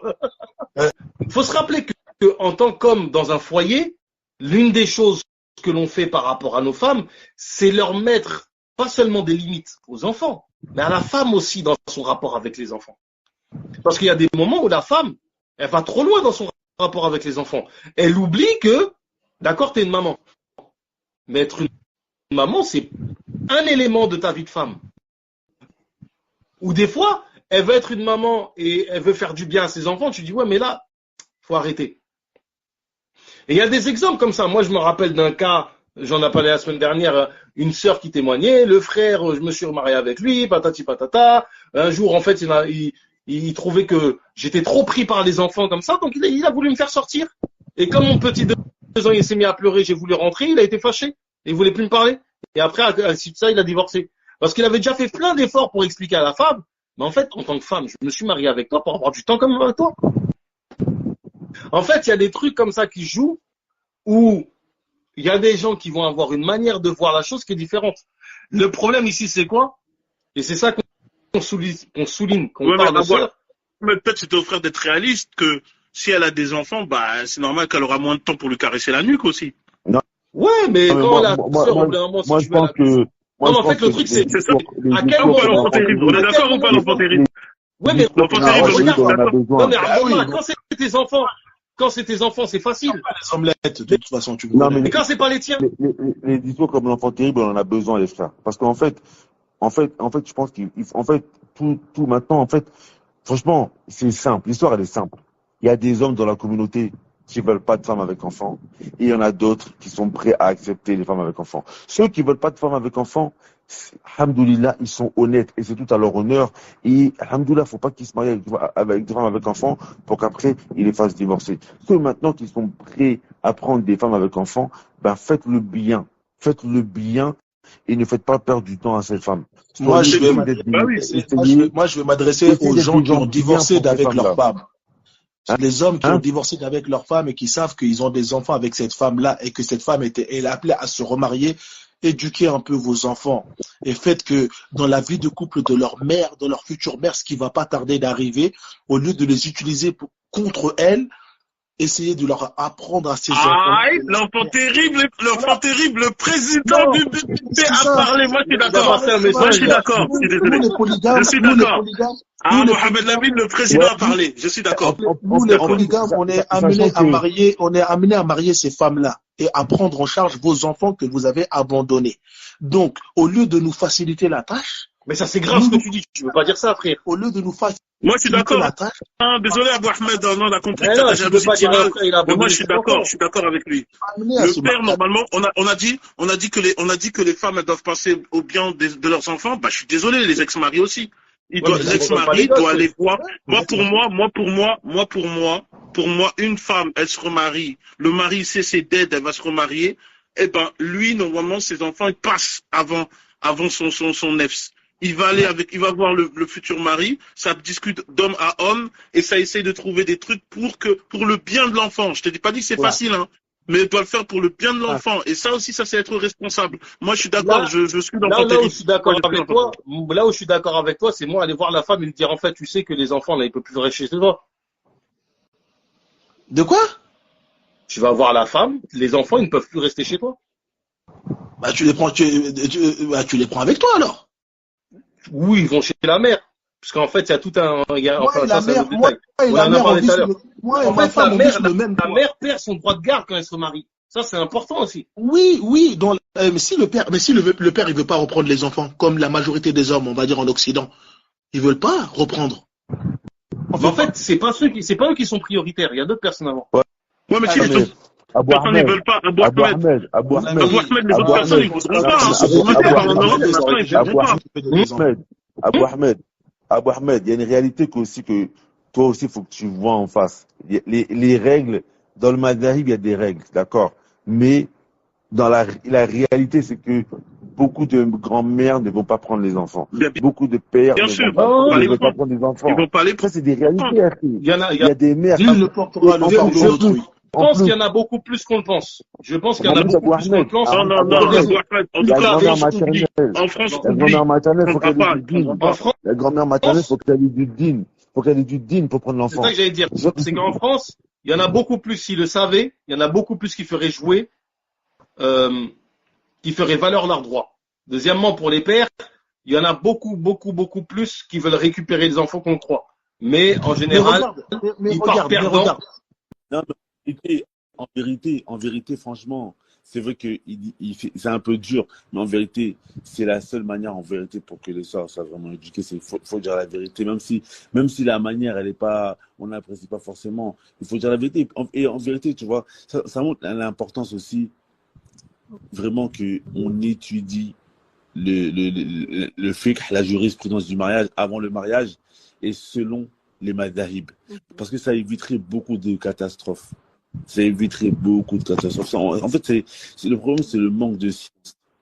S'il y avait plus de science, la jurisprudence des madhahib dans le mariage, les sœurs en amont, il y aurait moins de problèmes. Et même les sœurs, dans leur manière, après le divorce, de rechercher à se marier, en fait, parfois, on est trop dans l'utopie. Parfois, on ne va pas à l'essentiel. Et parfois, il faut aller à l'essentiel. À partir du moment où tu as un frère qui se présente à toi, il a un bon comportement, même si tu le vois pas forcément tout le temps, etc. Chacun il trouve son intérêt. C'est ça au final. Chacun il est serein. Et chacun il trouve son intérêt parce qu'au final, on veut s'imposer obligatoirement de reconstruire un échec que l'on n'a pas eu dans notre union précédente. Et en fait, on reste seul pendant longtemps. Au final, quoi? Au final, ben, peut-être accepter ça, mais 10 ans après avoir commencé à chercher à se marier, alors qu'on aurait pu chercher longtemps avant. Et des fois même, quand on essaie d'arrondir les angles, il se peut que notre union, elle va commencer comme ça, avec une union qui ne sera pas forcément celle qu'on aura, l'union de prédilection, mais avec le temps, on va créer avec le conjoint des atomes. Effectivement, on va avoir ce que